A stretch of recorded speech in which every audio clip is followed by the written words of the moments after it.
میں اس میں نہیں جانا چاہتا کہ آزادی سے پہلے کیا ہوا، ملک تقسیم کیوں ہوا اور اس کے بعد کیا کچھ ہوا، لیکن ایک حقیقت سے چشم پوشی نہیں کی جا سکتی کہ جب کچھ ہندوستانی مسلمانوں نے اپنے لیے ایک علیحدہ ملک کا انتخاب کر لیا، اس وقت ہندوستان میں جو مسلمان رہ گئے تھے یا تو وہ اپنے وطن سے کو چھوڑنا نہیں چاہتے تھے، یا ان میں ہمت کی کمی تھی، یا ان کے پاس ذرائع اور وسائل نہیں تھے۔ بہرحال وجہ کوئی بھی ہو، لیکن اس میں بھی کوئی دو رائے نہیں کہ اس وقت کے غیر مسلم ہندوستانی رہنماؤں نے بڑے دل کا اور دور اندیشی کا مظاہرہ کیا۔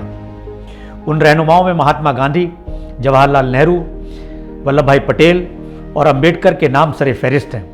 ان رہنماؤں کی دور اندیشی ہی تھی کہ جہاں تقسیم کے لیے ذمہ دار مسلم لیگ انتخابات میں حصہ لے سکتی ہے، وہیں مجلس اتحاد المسلمین جیسی صرف مسلمانوں کے مفاد کی بات کرنے والی سیاسی پارٹی بھی ہندوستان کے کسی بھی کونے سے انتخاب لڑ سکتی ہے۔ آزادی کے بعد کئی اتار چڑھاؤ آئے، جس میں جہاں ملک نے کئی فرقہ وارانہ فسادات دیکھے تو پسماندہ اور پچھڑی ذاتوں کو اقتدار سنبھالتے بھی دیکھا گیا۔ اس سفر کے دوران ملک نے بے سہارا مسلمانوں کو ترقی کرتے دیکھا، اور صرف ترقی کیوں بلکہ اقتدار میں بھاگیدار ہوتے دیکھا۔ اس میں جہاں مولانا آزاد ملک کے لیے پہلے وزیر تعلیم بنے، وہیں 7 ریاستوں کے وزیر اعلیٰ مسلمان بھی ہوئے، جن میں برکت اللہ خان، عبد الرحمن انتلے، محترمہ انورہ تیمور، عبد الغفور، محمد کویا، ایم فاروق، شیخ عبداللہ، فاروق عبداللہ، مفتی محمد سعید، غلام نبی آزاد اور عمر عبداللہ وغیرہ شامل ہیں۔ جو موجودہ سیاسی حالات ہیں ان میں ایسا دوبارہ ہونا مشکل نظر آ رہا ہے۔ اس کے لیے ہماری قیادت اور جس کے پاس آج اقتدار ہے، اس کی قیادت ذمہ دار ہے۔ جو سیاسی پارٹی یا سیاسی پارٹی کی سوچ آج ملک میں برسر اقتدار ہے، اس کو سمجھ آ گیا تھا کہ ملک کو مذہبی نکات پر تقسیم کیے بغیر وہ اقتدار حاصل نہیں کر سکتی۔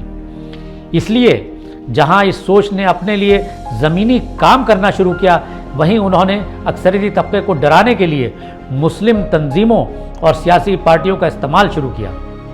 رام مندر اس مقصد میں سب سے زیادہ سود مند ثابت ہوا۔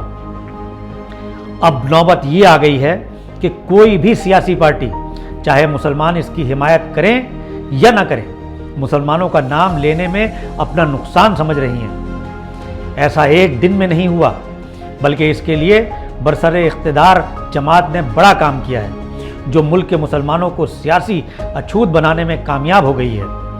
اندرا گاندھی کے دور سے یہ کوششیں تیز ہو گئی تھیں، کیونکہ آزادی کے وقت کی سوچ پیچھے ہونے لگی تھی۔ اس کے لیے مسلمان بہت حد تک ذمہ دار ہیں، کیونکہ انہوں نے دور اندیشی سے کام نہ لے کر اپنی سیاسی طاقت کا بیجا مظاہرہ کرنا شروع کر دیا تھا۔ مسلمانوں نے شمالی ہندوستان میں اپنے مطالبات کے لیے وہ طریقے اپنانے شروع کیے جو برسر اقتدار جماعت کے لیے اکثریتی طبقے کو ڈرانے میں سب سے اہم ہتھیار ثابت ہونے لگا، یعنی وہ ان کے جال میں پھنس گئے۔ مسلم تنظیموں نے کیا کردار ادا کیا وہ جگ ظاہر ہے، جس کی وجہ سے آزادی کے وقت جو ہندوستانی سوچ بنی تھی، اس کو نقصان ہونا شروع ہو گیا تھا۔ اور اب بات یہاں تک پہنچ گئی ہے کہ چند ماہ پہلے تک مسلمان اپنی شہریت ثابت کرنے کے لیے یہاں سے وہاں کاغذات ڈھونڈتے اور بنواتے نظر آ رہے تھے۔ اس سوچ کو مزید نقصان پہنچانے کے لیے برسر اقتدار جماعت کو ایک ایسی سیاسی پارٹی کی ضرورت ہے جس کا حوا اکثریتی طبقے کے سامنے پیش کیا جا سکے۔